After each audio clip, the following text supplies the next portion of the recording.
Hello, Soldier Boy here, and welcome back to No Man's Sky, and welcome back to our part 2 of the Olunitog System.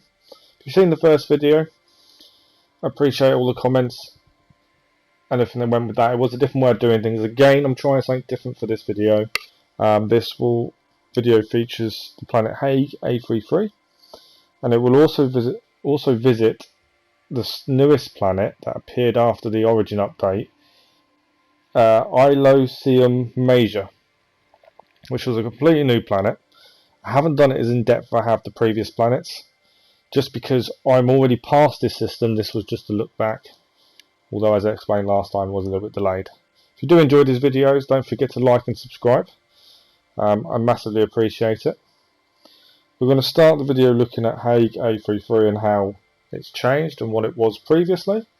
So I hope you enjoy the video.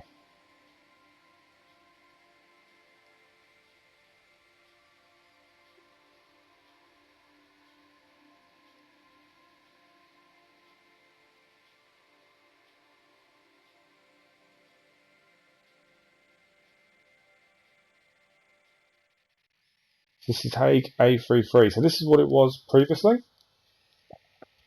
It was a really nice planet. I was really happy. If you watched the video of the planet itself previously, I was quite happy to build a base on it.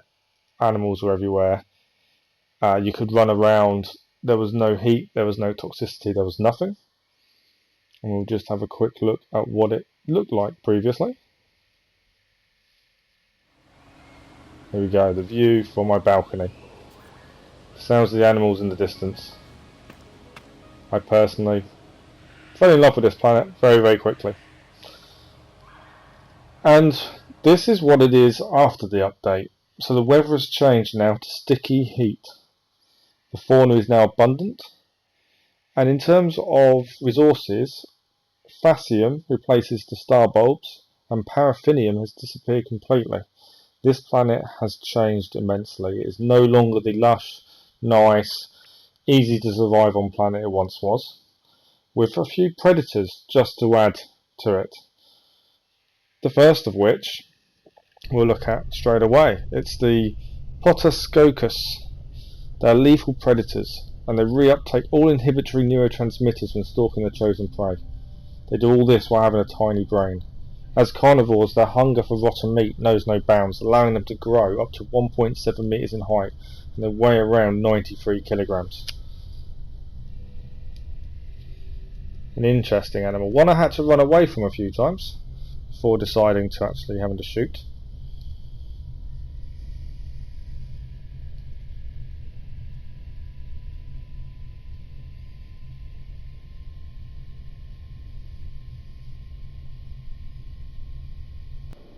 Next up is the Chromosea. They nest in the humid swamps of the planet and venture out when their gnawing hunger for sugar drives them to. This hunger drives their every waking moment, and their existence is a constant hunt from sweet plant to the next. The sugar is broken down in their mouth as their saliva has a pH level of 14. They also display an uneasy caution of strangers in strange situations, despite being up to 1.8 meters in height and weighing 102 kilograms. They are very uneasy.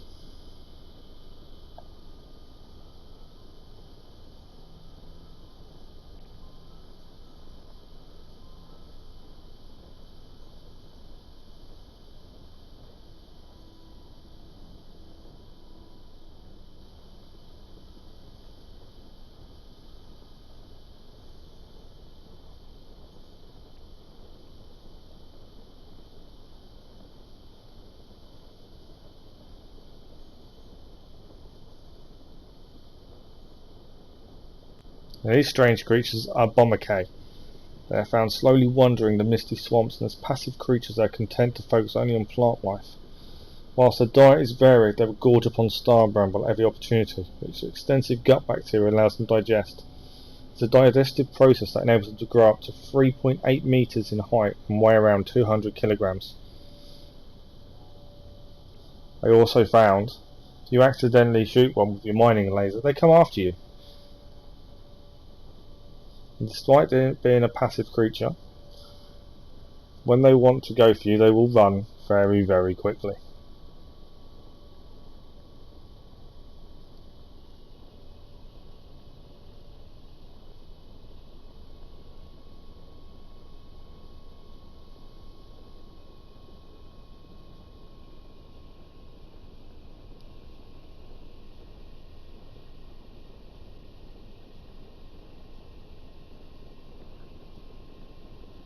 You see the little white line there, that's the boundary when I was trying to take the footage of where I was to where they were. I was trying not to make them run away without getting too close, which was the difficult part.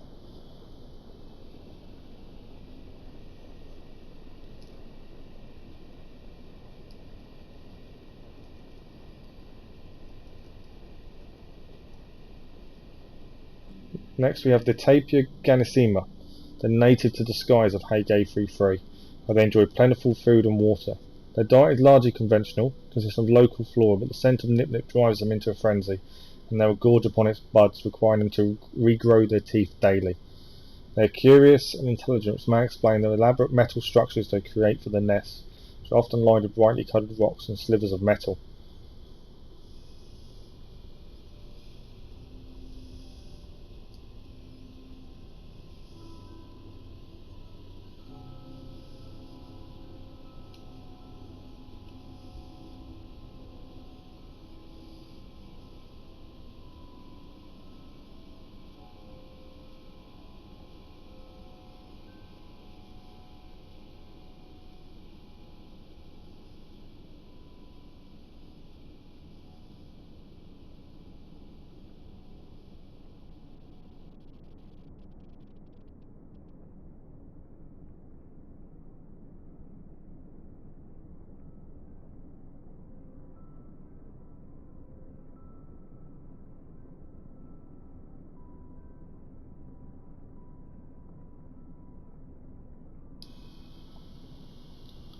Next we have Grasselnia. Found mainly around cave openings, they interact with their fellow beasts with cheerful confidence, secure in the hierarchy of the herd.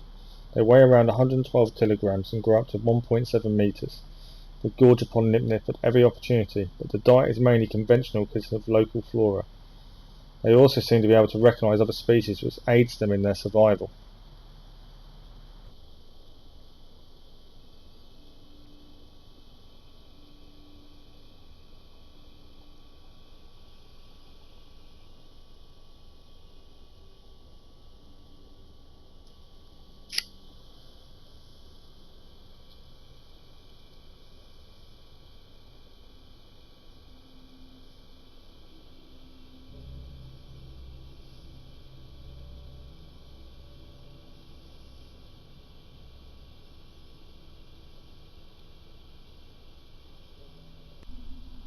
Now these are Fregasquito.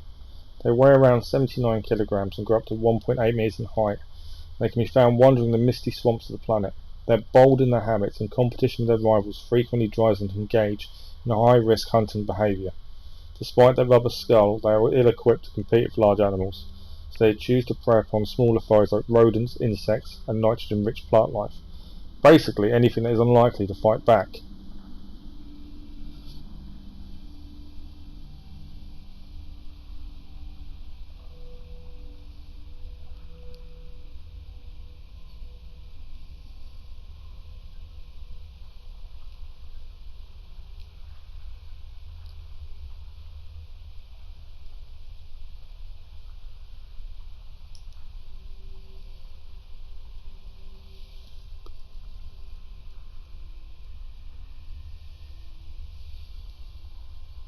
Next up is something I hadn't seen previously to Origins update, and I'd only found this so far on Hage, although I've not been to that many planets other than the Olunitog system.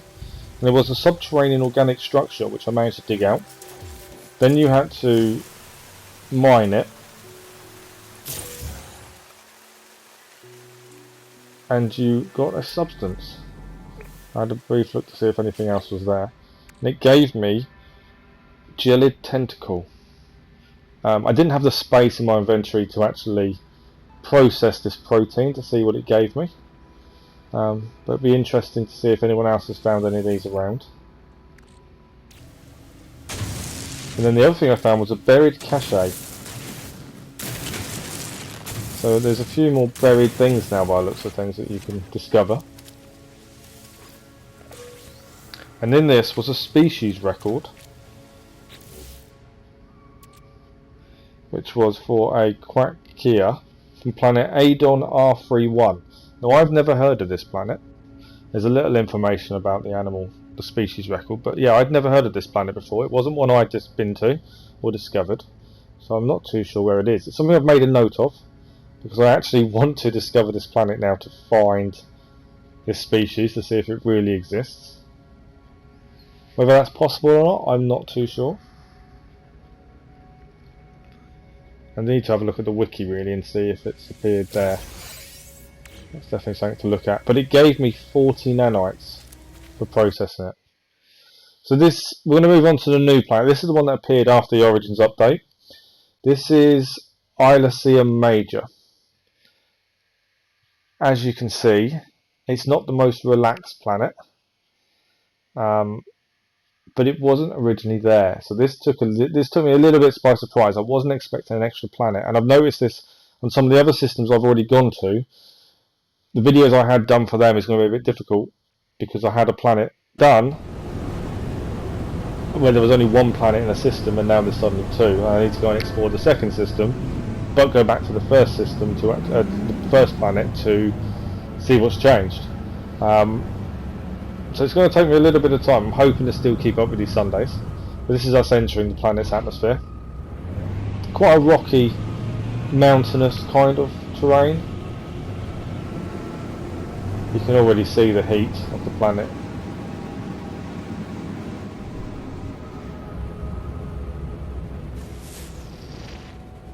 Just scanning around to see if there's anything we can actually find to land near.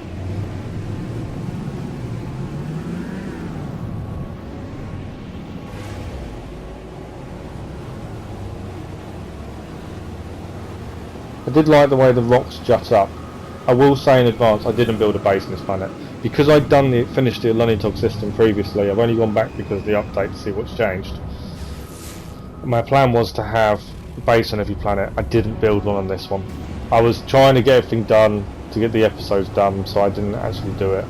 We also didn't visit the moon Adto. Adto hasn't changed as far as I could see on the information of the moon, so I didn't see the point of visiting. It was nothing, it was barren previously, so I decided not to go back. We're going to focus mainly on the animals, and there's a few surprises at the end. We'll focus on the animals in this planet rather than, I didn't really look around that much. Other than to find the species, I didn't look as much as I have done on previous planets.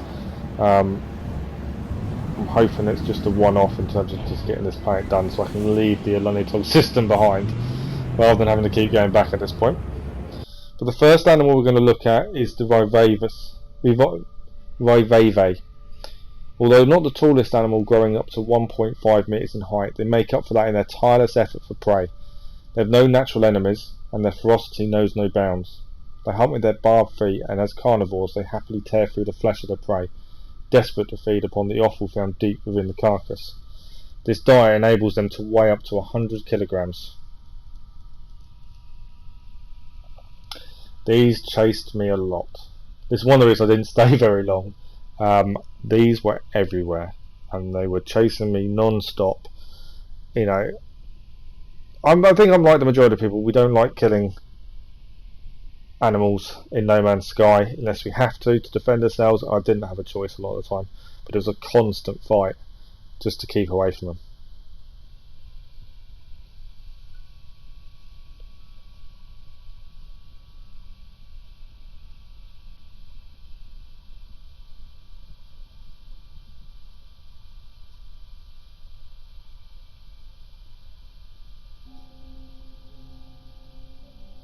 Next we'll look at Papio-Grus. These are found sweltering in a baking heat, and these creatures with a decentralized nervous system are small compared to others growing up to 1 metre in height and weighing around 87 kilograms. They are long-lived and gentle. Their rich lives and complex social hierarchy allows them to develop wisdom that rivals technologically advanced species. They snuffle for food with their noses dug into the dirt, flicking earth into their mouths with long spiked tongues. Their main nutrient source being the soil-bound microorganisms.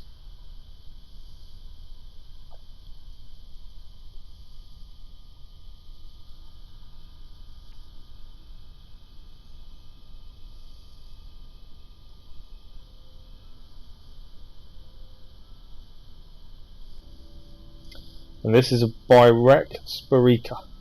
They're torched by the extreme solar heat. They're always ready to flee at the smallest sign of danger. The retractable eye stalks allow them to see into the distance, but they still hold their muscles in a constant tension, ready to run. They can weigh up to 102 kilograms and grow up to 1.8 meters in height. The tongues are hairy and thick, which allows them to happily chew upon all but the most venomous of leaves.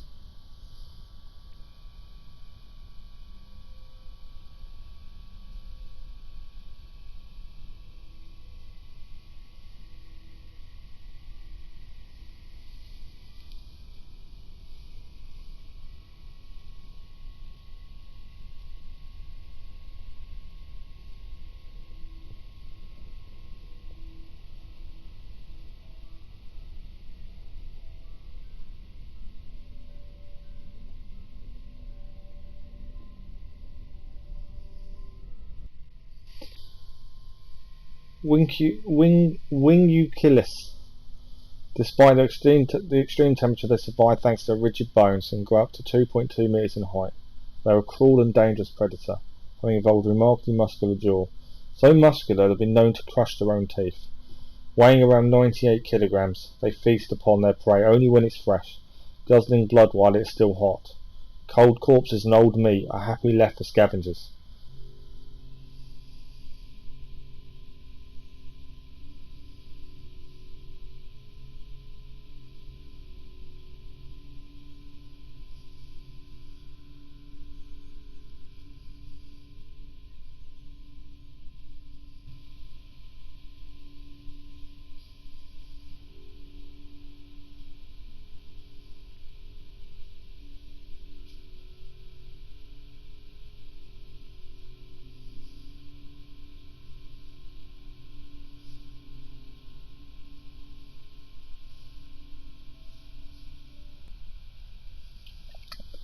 This is Boilecium, and despite the fierce heat they survive happily in the skies, always sharp-eyed and attentive, with vision that is tuned to pick out the slightest movement on the ground beneath them.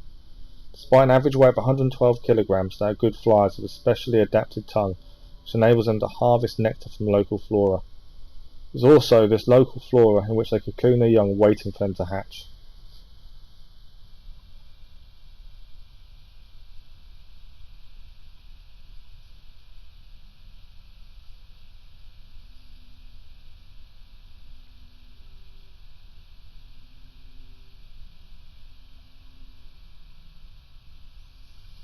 The only thing I will say, from what I've seen so far with the new species of animal, I'm liking the diversity, but the flying animals, the birds especially, seem very similar in shape, feet, faces, and even the wings. Other than colours, they are generally very, very similar. I'm hoping to see some diversity as we move forward into different places. As it stands, they are very similar. The ground creatures are all very, very different, as you can probably see. So that's it for the planet. I just wanted to put a little bit extra in. So we saw a bounty was appearing, so we decided to go for it. We've done a couple of these before. This one was marked as dangerous. 200,000 units.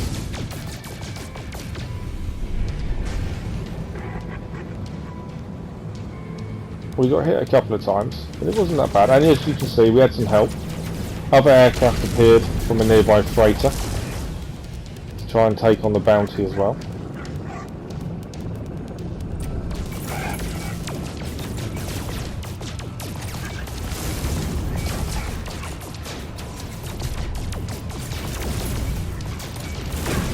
And he's gone.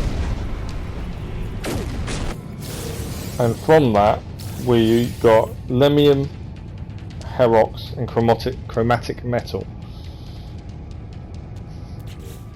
I wasn't 100% sure what some of these were. I know obviously chromatic metal I've always used it, but the lemium and herox, as far as I can tell, you generally just sell it and it gives you units.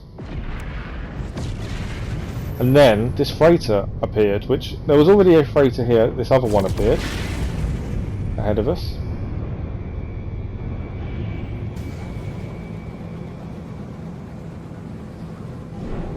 And I'd not visited a freighter so far, especially not in this save.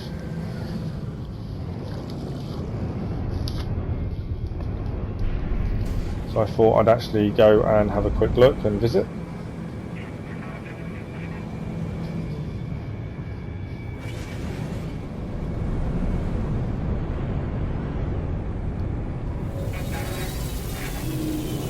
Also to see how much it was. I have some units, a couple of million probably, but it's probably not going to be enough to buy it. But I thought I'd go and have a look and fly in, just to see. The only thing I didn't realise, when you land in a freighter and come out of your aircraft, unlike space stations, it doesn't save. Now I don't know if that's normal, because I've not visited one for such a long time, but I was expecting to be like a space station, you jump out, you save. It didn't do that.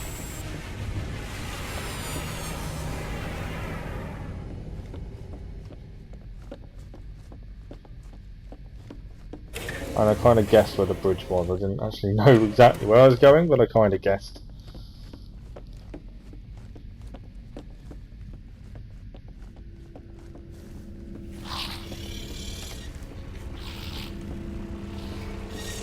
I'll speak to the captain.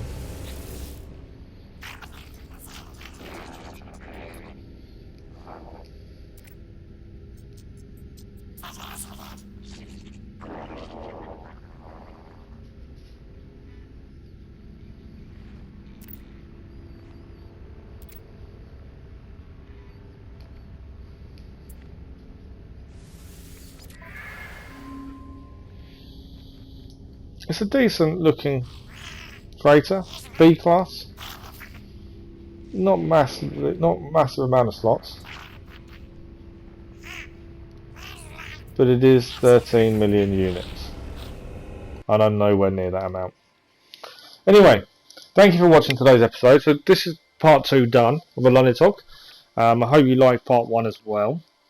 If you did, don't forget to like and subscribe. I would appreciate some feedback on especially these 2 episodes more than any others. I've changed the way I do it. I'm not sure if people prefer the live footage of the animals or the slowed down footage with descriptions. I don't know what really is the best way of doing it. I've got to work on my camera angles a little bit better, I understand that. But any feedback is much appreciated. We're hopefully going to be trying to move forward and keep to a Sunday at 8 o'clock routine. That's my plan and that's my aim, all being well. I hope everyone has a good week, and I'll see you again soon. Thanks for watching. Bye bye.